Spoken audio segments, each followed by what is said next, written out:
एक विशाल हाथी था जिसके अंदर 10,000 हाथियों के बल थे। जिस 10,000 हाथियों के बल में उनके प्रभाव से उन त्रिकुट पर्वत पर संपूर्ण जीव जंतु डरता था। ढेर सारे पत्नियां थी, ढेर सारे संतान थे। सरोवर में गया स्नान करने के लिए, उनके पैर ग्रह ने पकड़ लिया, बच्चे छोड़ दिया, पत्नियां छोड़ दी और फिर भगवान को पुकारे। भगवान ने हरि का अवतार लेकर उनका उद्धार किया। लेकिन भगवान क्यों आए? हाथी को जब भगवान बचा सकता है तो क्या मेरे लिए भगवान नहीं आएंगे? जरूर आएंगे, लेकिन मेरा भी पुकार उन्हीं हाथी की तरह होनी चाहिए। कैसे? उसने ऐसा कौन सा पुकारा? क्या उसके अंदर गुण था? क्या उसके अंदर प्रभाव था? बोले बहुत बड़ा प्रभाव आ गया था। व्यक्ति के अंदर 24 घंटे में हर व्यक्ति के अंदर एक बार प्रभाव आता है। सब, चाहे कोई भी हो, प्राणी मात्र के अंदर 24 घंटे में एक बार वो शक्ति आती है। उस समय आप जिसको जो भी कुछ बोल दोगे वो सत्य होगा ही। बोले वो प्रभाव कौन है? तो भगवान शिव सबके निकट, हर जीव मात्र के निकट, क्योंकि वो शिव है। शिव सबके कल्याण के लिए जीव मात्र के निकट सूक्ष्म रूप से, चाहे किसी रूप से एक बार निकलते हैं। शिव संपूर्ण जगत में है। इसीलिए तो जब जगत को संहार करते हैं, ब्रह्मांड को तो अपने में ले लेते हैं, सब उनके अंदर ही छुपे हैं। तो 24 घंटे में हर व्यक्ति के अंदर एक बार वो शक्ति प्रकट होती है। जैसे उस समय आप किसी को, कोई भी व्यक्ति किसी को आशीर्वाद दे देगा, किसी को उस समय आप कुछ कह दोगे, वो समय अब कौन सा समय है वो तो शिव जान सकते हैं, बाकी कोई नहीं। उस समय की बात सत्य होगा ही, या कोई पूर्ण रूप से ऐसे योगी है वो ही उस समय जान सकता है। क्योंकि भगवान शिव 24 घंटे में एक बार सबकी वाणी को सत्य कराते हैं। उस समय शिव भव का आशीर्वाद देकर निकलते रहते हैं और आपने उस समय जो भी कुछ कह दोगे वो सत्य होगा ही। और उस समय आपको मन में होगा कि हमें भगवान मिले तो भगवान भी मिलेगा। तो हाथी की कथा क्या है? देखा जाए जीवन में तो हाथी कोई और नहीं है। हाथी हम लोग जीवात्मा ही है। पर्वत कोई विशाल पर्वत क्या है? ये संसार ही एक प्रकार के विशाल पर्वत है। कौन सी संसार? तो देह रूपी संसार। इस देह ही एक विशाल पर्वत है। देह के लिए ना जाने हम कितने दिन भर उद्यम करते हैं कि स्वस्थ रहे, और इस देह में जो 3 कूट है वो और भी प्रबल है। कौन सा केंद्र है? काम, इच्छा। आज तक कोई भी ऐसा नहीं है जो कह दे कि महाराज चाहे वो धनवान हो और चाहे वो विपन्न हो कि मेरी इच्छा पूर्ण हो चुकी है। इच्छा कामना की पूर्ण कोई नहीं कर सकता। क्रोध कहेगा कोई, हम कभी क्रोध करेंगे नहीं, कभी न कभी स्वयं अपने आप पर भी क्रोध आ जाएगा। ये कूट है, ये प्रबल है, उसका कोई अंत ही नहीं। अलोभ भी। लेकिन इन तीनों प्रबल को पूर्ण रूप से खंडित कौन कर सकते हैं? वो भगवान हरि, उनके मंगलमय नाम, वहां सब खंडित हो जाए। लेकिन इसके लिए छोड़ना पड़ेगा। किससे छोड़ूं? घर के, परिवार के, व्यापार के? नहीं, न घर छोड़ने की जरूरत, नहीं परिवार छोड़ने की जरूरत, नहीं व्यापार छोड़ने की जरूरत। तो फिर हम क्या करें? हमें तो एक उद्यम करना है। हाथी के आपके पास शक्ति है। कलयुग में कहा गया धन ही सबसे बड़ा शक्ति है, तो सब गुणगान करेंगे। शक्ति नहीं तो छोड़ देंगे। मानता हूं उस हाथी के, जीवात्मा रूपी हाथी के ढेर सारी पत्नियां, मन की वृत्तियां थी, मन की इच्छा थी। लेकिन जब उसने महाराज उस सरोवर क्या है, संसार ही तो सरोवर है, और उन संसार की सरोवर में मन कहां फंस जाए वो भी नहीं कोई बता सकता।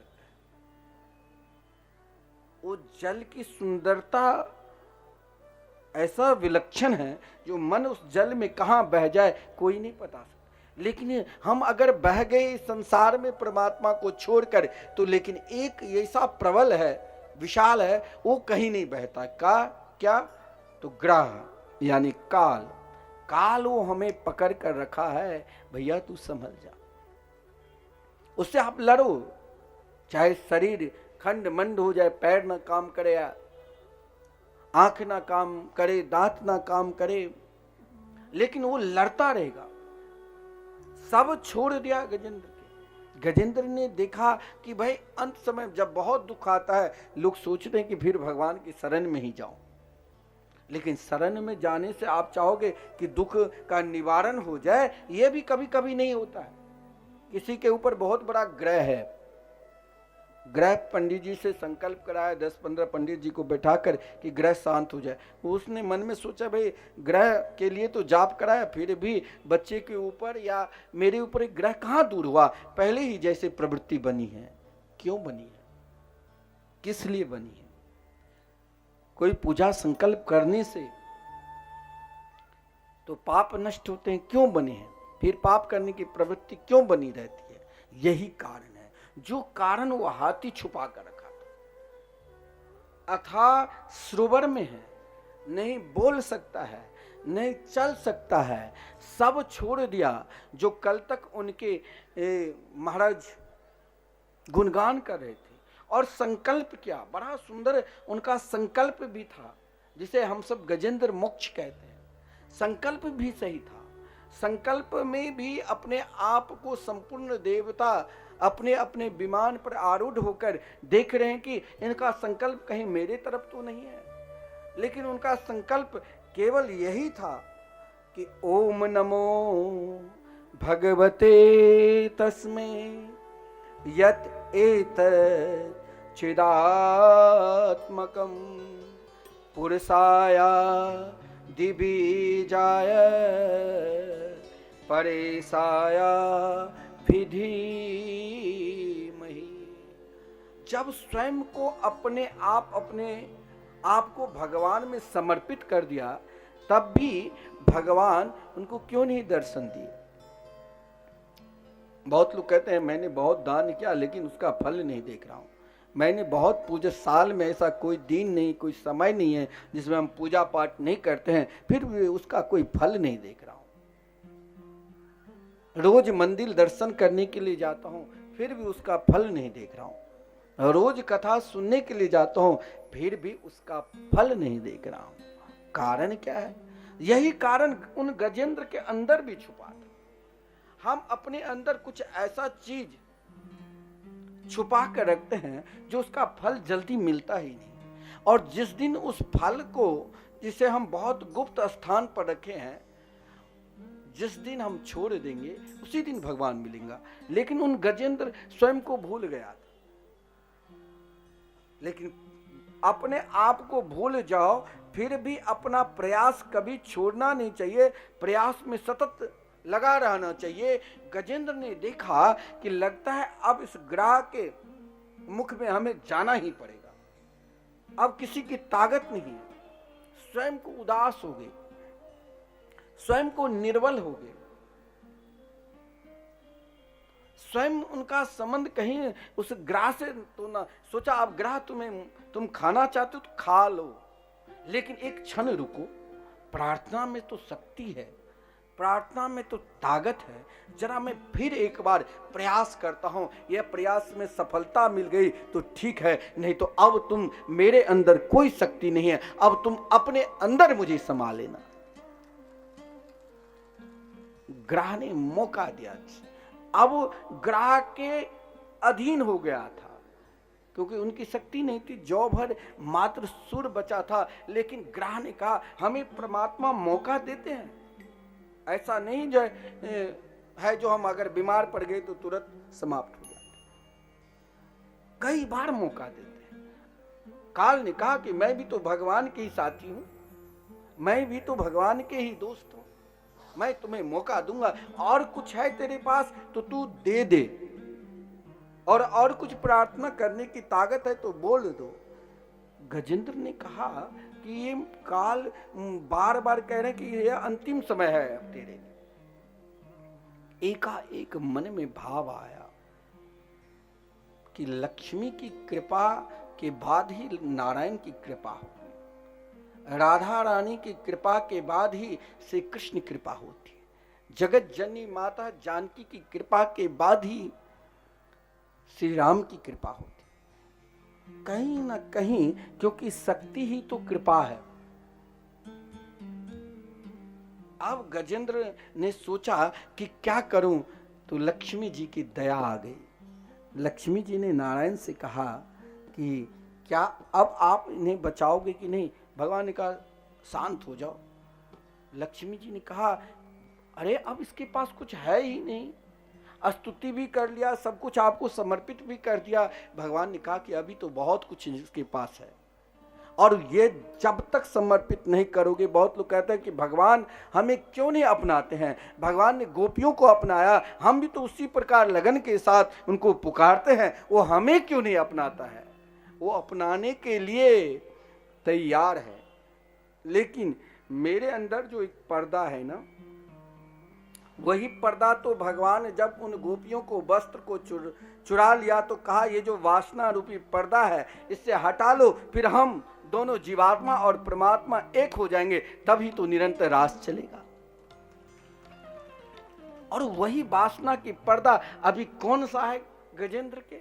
भगवान ने कहा इस पर्दा को मुझे टुकड़ी टुकड़ी करना है, लेस मात्र नहीं रहने देना। लक्ष्मी जी ने जान गई, क्योंकि पति की भाषा पत्नी जान जाए और पत्नी की भाषा पति जान जाए तो उस घर में कभी लड़ाई होगी ही नहीं। तो लक्ष्मी की भाषा नारायण पहचान गया और नारायण की भाषा लक्ष्मी जी जान गई। तुरंत एक पुष्प, कमल के पुष्प आप देखो, जहां कोई सहारा नहीं, जहां कुछ था ही नहीं, उसके अंदर अपनी शक्ति थी नहीं, यहाँ शक्ति क्या है? स्वयं लक्ष्मी ही कमल के रूप में आकर कहा गजेंद्र अभी तेरे अंदर कुछ बचा हुआ है, वो जब तक तुम कुछ रखोगे, जब तक तुम चोरी करोगे, तब तक वो प्रभु तो स्वयं चोरों की सरदार है। उन चोरों की सरदार वैसे कृपा नहीं करेंगे, वो तो तेरे अंदर की चित्त को तभी चोरी करेंगे जब तुम माखन की तरह निर्मल हो जाओगे। मैं तुम्हें निर्मलता बनाने के लिए क्या दूं, क्या चाहिए? गजेंद्र ने कहा मुझे कुछ नहीं चाहिए। लक्ष्मी ने कहा जब तक तुम दोगे नहीं तब तक वो लेगा ही नहीं, चुराएगा ही नहीं, क्योंकि वो उनकी आदत है। माता यशोदा नंद बाबा के घर में महाराज क्या गोए की कमी थी? जो 20 लाख गोए दान किए। लिखा है भागवत में, धेनु नाम न्यूते प्राराध विप्रभ्य समलंकृता। तब भी श्री कृष्ण कन्हैया चोरी करते थे। चोरी करने का अभिप्राय यही था।